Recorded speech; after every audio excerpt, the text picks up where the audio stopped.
Assalamualaikum warahmatullahi wabarakatuh. Perkenalkan, nama saya Ratnaini, NPM 19722053. Di sini saya akan mempresentasikan hasil dari kelompok kami, yaitu tentang perusahaan kopi. Yang pertama, kopi merupakan salah satu komoditi dari subsektor perkebunan yang memegang peranan penting bagi perekonomian nasional, khususnya sebagai sumber devisa negara, penyedia lapangan kerja, dan sebagai sumber pendapatan bagi petani maupun bagi pelaku ekonomi lainnya yang terlibat dalam budidaya. Selain itu, banyaknya penggemar kopi di Lampung menjadikan alasan kami untuk mendirikan perusahaan Caneva Company, yang merupakan perusahaan komoditas robusta yang bergerak di sektor agribisnis dengan kegiatan usaha meliputi pengolahan dan penjualan. Peramalan produksi tanaman kopi per ton di Provinsi Lampung. Daerah terbesar yang memproduksi kopi yaitu berada di daerah Lampung Barat, Tanggamus, dan Waikanan. Grafik ramalan produksi. Pada grafik ramalan produksi ini, wilayah Lampung Barat produksi dari tahun 2014 sampai dengan tahun 2012, produksinya tidak mengalami peningkatan dan tidak mengalami penurunan. Pada wilayah Tanggamus, produksi kopi meningkat, kemudian turun. Pada wilayah Waikanan, produksi kopi menurun drastis.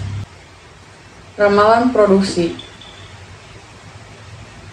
Ramalan produksi pada 3 daerah dengan produksi kopi yang tinggi di Provinsi Lampung, yaitu di daerah Lampung Barat, prediksi 10 tahun produksi kopi mengalami penurunan,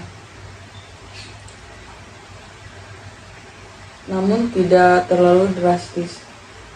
Pada daerah Tanggamus, prediksi 10 tahun produksi kopi mengalami peningkatan yang cukup signifikan, dan pada daerah Waikanan, prediksi kopi 10 tahun yang akan datang mengalami penurunan massa.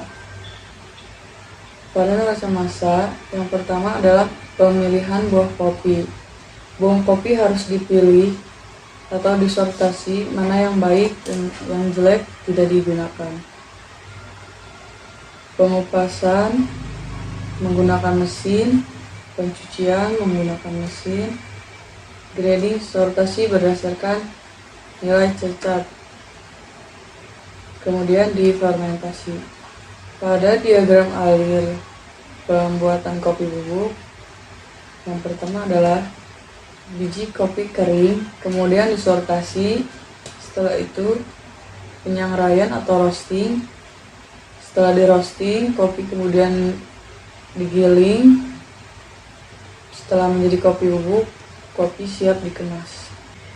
Neraca massa. Neraca massa mulai dari input, proses, dan menghasilkan output. Pada proses terdiri dari penggorengan biji kopi, sortir biji, pendinginan dan penghilangan asap, dan penggilingan. Layout pabrik. Yang pertama ada press pump.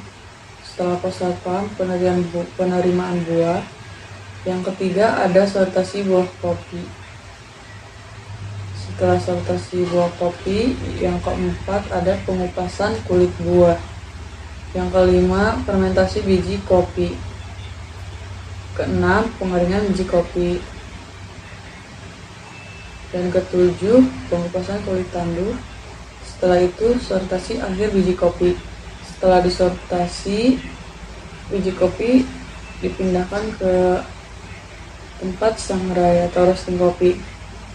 Yang ke-10 ada penggilingan kopi, 11 tempat pengemasan, dan 12 kolam limbah 1, 13 kolam limbah 2, 14 toilet 1, 15 toilet 2, dan yang ke-16 ada kantor, 17 masjid, 18 klinik, 19 gudang 1, 20 laboratorium, dan 21 gudang 2. Kesimpulannya adalah, dari hasil peramalan bahan baku kopi 10 tahun yang akan mendatang, 3 kabupaten di Provinsi Lampung, yaitu Kabupaten Lampung Barat, Tanggamus, Kanan, dapat disimpulkan bahwa kabupaten tersebut masih sangat memiliki peluang besar untuk menghasilkan kopi. Dalam pemrosesan buah kopi menjadi kopi bubuk memerlukan beberapa tahap, mulai dari sortasi, penyangraian, penggilingan kopi bubuk, dan pengemasan. Selain itu, dalam pengolahan diperlukan tempat khusus, seperti halnya pabrik pengolahan kopi yang memiliki layout atau tata letak ruangan dalam pabrik yang baik untuk memproses atau mengolah kopi menjadi produk yang baik untuk dipasarkan. Sekian presentasi dari saya ucapkan terima kasih.